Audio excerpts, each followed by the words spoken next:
amigos, amigas, irmãs, irmãos do Ideal Espírita. Aqui nos encontramos pelas vias do nosso canal do SEJA, Centro Espírita Joana de Ângeles Franca, para darmos prosseguimento aos nossos estudos que têm sido efetuados por todos nós, eu, a Célia, a Lívia, a Margarida, o Leon, a Zenaide, e outros companheiros também virão participar deste canal, que é um canal de estudo, um canal de esclarecimento, de uma maneira simples, singela. Não temos e não pretendemos fazer aqui, por enquanto, nenhum tipo de aprofundamento, mas trazemos os conceitos básicos da nossa doutrina espírita, para o nosso entendimento, para o nosso esclarecimento. E da última oportunidade em que fizemos a nossa exposição, nós falamos do tríplice aspecto da doutrina espírita. A doutrina espírita como ciência, e nós vamos aqui recordar utilizando uma anotação que nós fizemos. Por que a doutrina espírita é ciência? Porque ela revela aos homens, por meio de provas irrecusáveis, a existência e a natureza do mundo espiritual e estuda, à luz da razão e dentro de critérios científicos, os fenômenos mediúnicos, isto é, fenômenos provocados pelos espíritos e que não passam de fatos naturais. Todos os fenômenos têm uma explicação científica. Nós estudamos também que a doutrina espírita é uma filosofia. Por que ela é filosofia?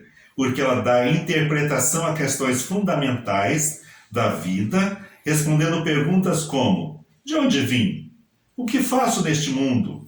Para onde vou depois da morte? Enfim, dá um sentido à vida e como devemos nos comportar. E também nós estudamos que a doutrina espírita é uma religião, porque ela tem por objetivo a transformação moral do homem, revivendo os ensinamentos de Jesus Cristo em sua verdadeira expressão de simplicidade, pureza e amor. Vivendo os ensinos de Jesus, chegaremos, consequentemente, a Deus. Uma religião simples, sem sacerdotes, sem cerimoniais e nem sacramentos de qualquer espécie, sem rituais, dogmas, sem vestes especiais, nem manifestações exteriores. E hoje nós vamos estudar os princípios básicos da doutrina espírita. Mas antes de entrarmos nesses princípios básicos, nós vamos analisar na nossa rotina, no nosso dia a dia, na nossa vivência terrena, para atingirmos qualquer objetivo, seja no campo profissional, seja no campo dos estudos, do aprendizado, em tudo há que haver perseverança, continuidade, aprofundamento. Enfim, não se forma de maneira alguma nenhum bom médico, nenhum bom engenheiro, nenhum bom professor, nenhum bom profissional em qualquer área de trabalho sem o estudo, sem uma busca constante do aprendizado, sem aperfeiçoamento. Enfim, se na Terra, para atender essas necessidades, há que ter esse aprofundamento, vamos então analisar em termos de aprendizado espiritual de uma doutrina que é ciência, filosofia e religião. Nós podemos concluir daí que não nos tornamos espíritas na vivência, no trabalho, através de uma leitura de mensagem, ou através de ver uma palestra, ou através da participação em uma ou duas reuniões. É lógico que tudo isso nos traz muito benefício. Nós vemos uma palestra, adquirimos ensinamento, sim. Nós lermos a mensagem, nos traz consolação, nos traz paz. Enfim, são benefícios, sim, para todos nós. Mas para o entendimento, para o aprofundamento, para o conhecimento, nós temos que abraçar as obras básicas que a doutrina espírita nos oferece, que Allan Kardec e toda a equipe de benfeitores nos deixou, que é uma plataforma segura para o nosso entendimento, para o nosso aprendizado, para a nossa vivência, acima de tudo, para a nossa renovação, que é o objetivo maior da nossa estada aqui na Terra. Renovar-nos, transformarmos moralmente, buscarmos, sim, sempre através do aprendizado e da vivência, esse crescimento espiritual. Mas vamos analisar então os princípios básicos da doutrina espírita. Onde está alicerçado a base dessa doutrina de luz? De onde começa esse edifício que mantém para todos nós inúmeras frentes de conhecimento e que nos agasalha com esperança, com consolação, com entendimento, com a fé raciocinada. Vamos buscar então em Allan Kardec. Qual que é a primeira pergunta de O Livro dos Espíritos, que é a primeira obra da doutrina espírita e, no dizer dos benfeitores, é a pedra angular de onde se ergue todo esse edifício. Nós vamos verificar então na pergunta número 1 de O Livro dos Espíritos, Allan Kardec perguntando: que é Deus? E os Espíritos respondem: inteligência suprema do universo, causa primária de todas as coisas. Então, o primeiro princípio fundamental da doutrina espírita é a existência de Deus, do nosso Pai, conforme nos definiu Jesus, do nosso Criador, daquele que nos criou para o nosso progresso, para a nossa evolução, com uma fatalidade que é a perfeição. Então, nós temos como princípio primeiro e básico a existência de Deus. Em seguida, nós vamos encontrar a existência do Espírito com a imortalidade do Espírito, a imortalidade da alma, a vida futura.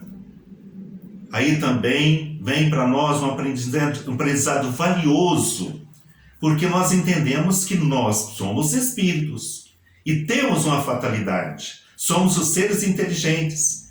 E esse espírito, esse ser inteligente, ele não tem o seu cessar, ele é infinito. Ele tem o infinito pela frente, até chegar à perfeição. Mas para que ele possa chegar à perfeição, nós temos um outro princípio básico, que é a reencarnação. Nenhum espírito foi criado com privilégios. Todos fomos criados, no ensinamento de Kardec e dos benfeitores queridos, simples e ignorantes, com a capacidade de nos tornarmos espíritos até o ponto de chegarmos à perfeição, à luz. Mas para que possamos chegar a esse ponto, nós passamos pelo outro princípio básico, que é a reencarnação. Ou seja, a necessidade que todos nós temos de revestirmos deste corpo físico, que é uma concessão de Deus para todos nós, e por aqui passarmos pelas várias etapas que nos propiciam o aprendizado, que nos propiciam o conhecimento, o exercício das nossas faculdades. E quando nós colocamos essas faculdades a serviço do bem, logicamente nós subimos mais rapidamente esse degrau para alcançarmos o nosso progresso, que é um outro princípio básico da doutrina espírita, que é a lei do progresso. Ninguém foi criado para ficar estacionado. Ninguém foi criado para ficar no mesmo ponto. Nós temos, conforme nós dissemos anteriormente, a fatalidade da nossa perfeição.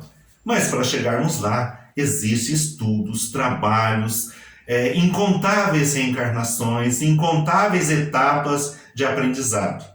Se nós fizermos uma análise singela, uma análise simples, nós veremos que aqui na Terra, quando nós nos encontramos numa encarnação, se nós nos dedicamos, por exemplo, ao campo da medicina, nós vamos, durante todo aquele período, nós vamos dedicar ao estudo, depois ao trabalho, ao exercício de tudo aquilo que nós aprendemos, e muitas vezes a encarnação é pouco para nós aprendermos somente no campo da medicina. Mas se nós abrirmos o leque, nós verificaremos que quanta necessidade nós temos de outros aprendizados, tanto no aspecto intelectual, como no aspecto do sentimento, do coração.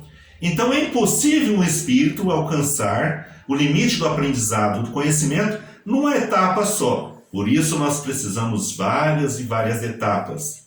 Acrescentando ainda a oportunidade que nós temos de repararmos nas encarnações os erros cometidos. Porque em muitas delas nós não temos um bom aproveitamento, nós nos equivocamos, mas Deus é amor, é bondade e misericórdia, nos dá outra oportunidade para nós resgatarmos, para nós refazermos, para nós aprendermos, enfim, para darmos continuidade. Então, a necessidade de encarnações e mais encarnações, e não tem um limite para as encarnações, porque vai depender muito do nosso aproveitamento. É lógico que, se nós analisarmos aqui no plano terreno, o bom aluno, ele não precisa e ele não vai repetir o ano, ele vai passar mais rapidamente até chegar à sua formatura. O espírito que se dedica ao bem, ele vai mais rapidamente alcançar esse propósito, esse objetivo que ele tem para alcançar a sua fatalidade do bem, do amor, da perfeição. Então depende de cada um. O aproveitamento, ele é individual. As bênçãos Deus nos concede, mas o aproveitamento é nosso.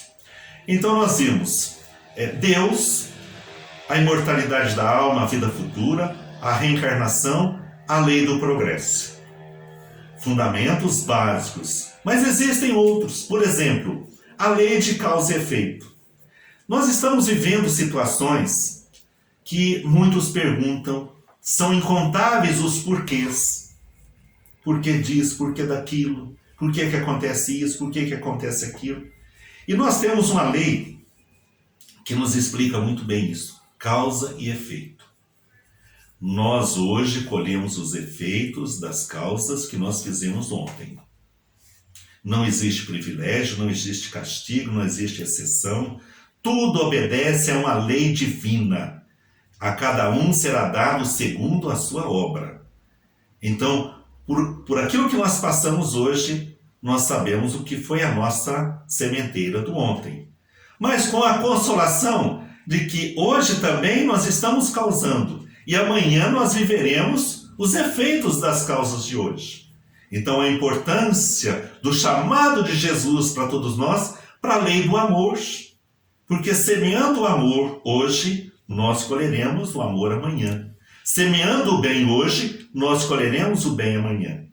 Então a lei de causa e efeito, ela retira aquela ideia de castigo, ou aquela ideia de privilégio. Ah, mas por que determinadas pessoas estão tão bem assim, as coisas não estão certo? Por que para outras não dão? Por que dessa enfermidade? Por que de outras são tão saudáveis? Enfim, essas diferenças que aparentemente são injustiças, é explicado para nós muito claramente na lei de causa e efeito que a doutrina espírita nos traz e que é também uma pedra angular para o nosso entendimento, para a nossa evolução espiritual. Outro conceito básico, outro princípio básico da doutrina espírita é a pluralidade dos mundos habitados. Imaginemos nós nesse universo, nessa criação divina, que somente a Terra seja habitada. Esse ponto minúsculo, que chegado a determinado momento do universo, ele fica imperceptível.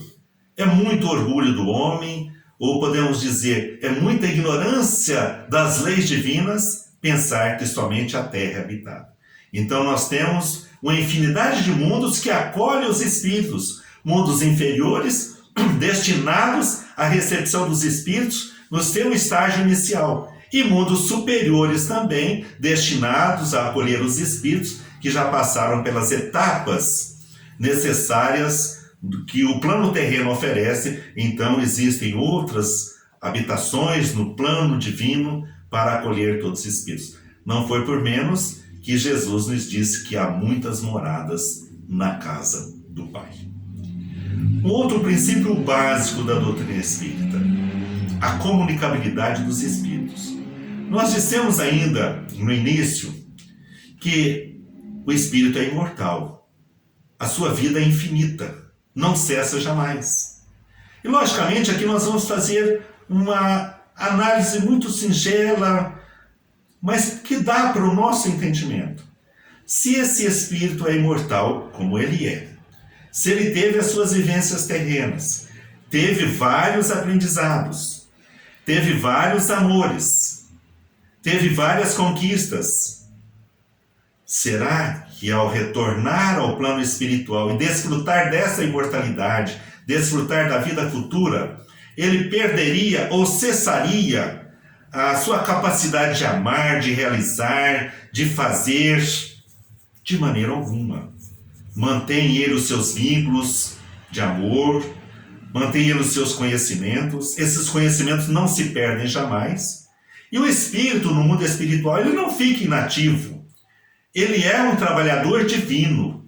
Ele faz parte da obra divina. E, consequentemente, ele volta sempre para ajudar os seus amores que ficaram na terra, dando-lhe assistência, dando-lhe proteção, ajudando nas suas conquistas, mas também ele é um trabalhador divino, que não só ajuda aqueles que fazem parte dos seus vínculos familiares, dos seus vínculos de amor.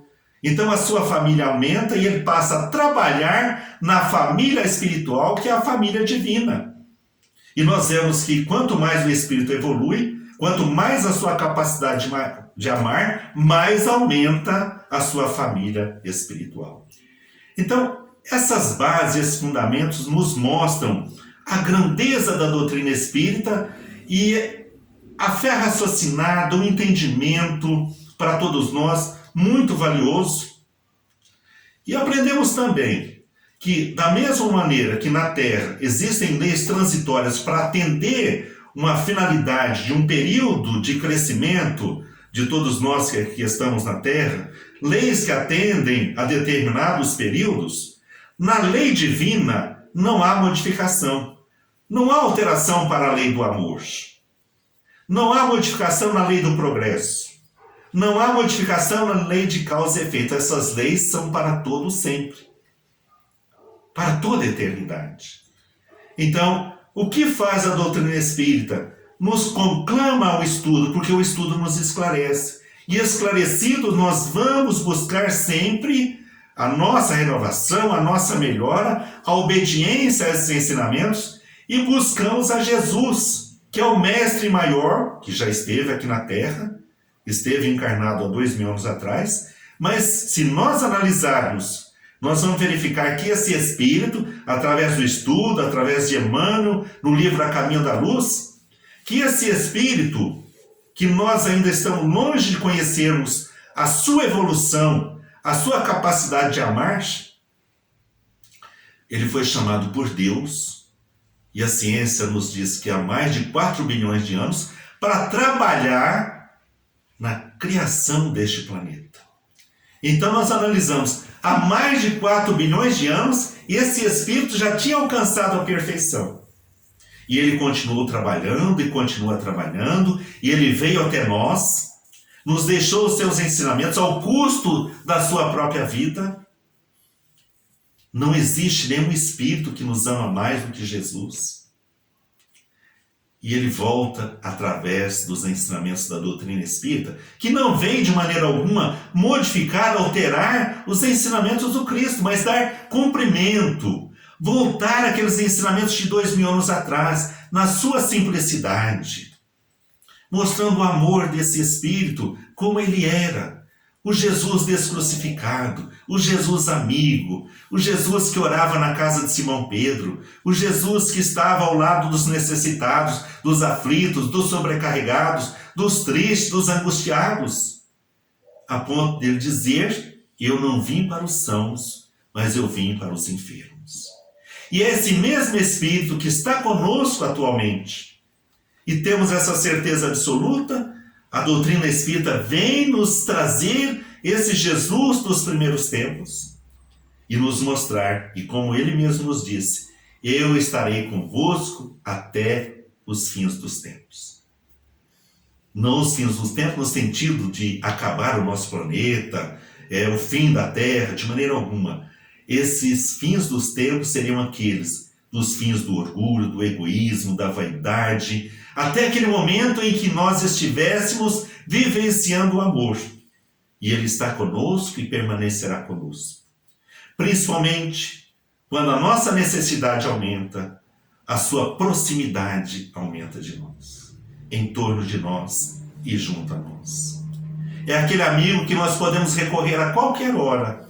É aquele amigo que nós não precisamos de maneira alguma de intermediários. É lógico que ele tem os seus mensageiros, que trabalham na implantação do bem no nosso planeta.